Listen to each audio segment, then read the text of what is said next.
স্বাগত জানাচ্ছি প্রিয় শিক্ষার্থী বন্ধুদের। এসএসসিতে বৃত্তি সংক্রান্ত তথ্য দেওয়ার চেষ্টা করব।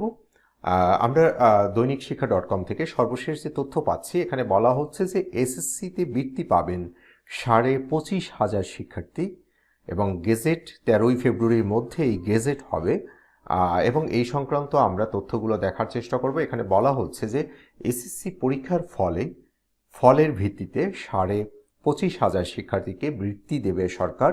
এর মধ্যে 3,000 শিক্ষার্থীকে মেধাবৃত্তি ও 22,500 শিক্ষার্থীকে সাধারণ বৃত্তি দেওয়া হবে। 2021 খ্রিস্টাব্দে এসএসসি পরীক্ষার মেধা ও সাধারণ বৃত্তি দিতে বোর্ড ভিত্তিক কোটা বন্টন করেছে মাধ্যমিক ও উচ্চশিক্ষা অধিদপ্তর। আগামী 15 ফেব্রুয়ারির মধ্যে বৃত্তির জন্য শিক্ষার্থী নির্বাচন করে বৃত্তির গেজেট প্রকাশ করতে শিক্ষা বোর্ডগুলোকে বলা হয়েছে এবং G2P বা EFTর মাধ্যমে সরাসরি শিক্ষার্থীদের অ্যাকাউন্টে বৃত্তির টাকা পৌঁছে দেওয়া হবে। সোমবার অধিদপ্তর থেকে বোর্ডে পাঠানো বৃত্তি কোটা বন্টনের আদেশটি প্রকাশ করা হয়। জানা গেছে 2021 খ্রিস্টাব্দের এসএসসি পরীক্ষায় উত্তীর্ণ ঢাকা বোর্ডের 906 শিক্ষার্থীকে মেধাবৃত্তি, যেটাকে আমরা ট্যালেন্টফুলি বৃত্তি বলে থাকি, ও 5,691 শিক্ষার্থীকে সাধারণ বৃত্তি দেওয়া হবে।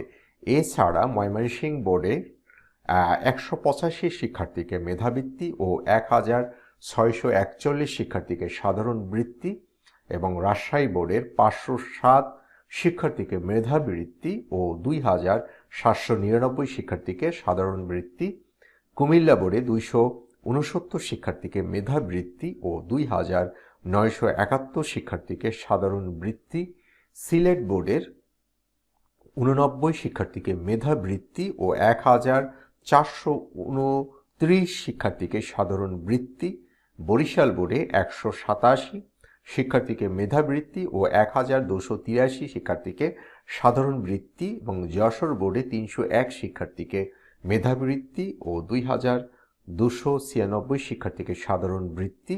চট্টগ্রাম বোর্ডের 235 শিক্ষার্থীকে মেধাবৃত্তি ও 1,916 শিক্ষার্থীকে সাধারণ বৃত্তি এবং দিনাজপুর বোর্ডের 321 শিক্ষার্থীকে মেধাবৃত্তি ও 2,474 শিক্ষার্থীকে সাধারণ বৃত্তি দেওয়া হবে।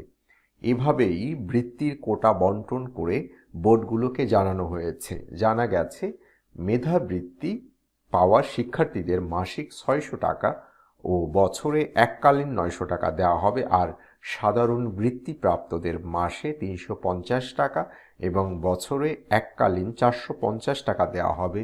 বৃত্তির টাকা 2001-2022 অর্থ বছরে রাজস্ব বাজেটের বৃত্তি খাত থেকে নির্বাহ করা হবে এবং অধিদপ্তরে আরও জানিয়েছেন জিপিএ 5 পেয়ে এসএসসি পরীক্ষায় উত্তীর্ণ নিয়মিত শিক্ষার্থীদের মেধাবৃত্তি দেওয়া হবে। বোর্ডের আওতাধীন প্রতি উপজেলায় 2 জন ছাত্র ও 2 জন ছাত্রীকে সাধারণ বৃত্তি দেওয়া হবে, আর মেট্রোপলিটন এলাকায় প্রতিটি থানাতে 1 জন ছাত্র ও 1 জন ছাত্রীকে এলাকা কোটা অনুসারে সাধারণ বৃত্তি দেওয়া হবে। এবং এই সংক্রান্ত যে গভর্নমেন্টের অফিস আদেশ বা নির্দেশনা, আমরা যেটা একটু আগে আমরা বিস্তারিতভাবে বলার চেষ্টা করলাম এবং সেটা আমরা দেখতে পাচ্ছি। তাহলে প্রিয় শিক্ষার্থী বন্ধুরা, এবং এসএসসির এই বৃত্তি অথবা পরবর্তীতে যদি এইচএসসিরও বৃত্তি এবং অনার্স মাস্টার্স অর্থাৎ যে কোনো সব পর্যায়ের বৃত্তি সংক্রান্ত তথ্য, একাডেমিক লেকচার, এসএসসি এবং এইচএসসির একাডেমিক বিষয়গুলোর লেকচার আর আমরা ইউটিউব চ্যানেলে প্রকাশ করি। তোমরা তোমাদের বন্ধুদের নিকট শেয়ার করো যাতে তোমাদের বন্ধুরা উপকৃত হয়। তাহলে আজকে এই পর্যন্তই। প্রিয় বন্ধুরা, তোমরা ভালো থাকো, সুস্থ থাকো। আল্লাহ হাফেজ।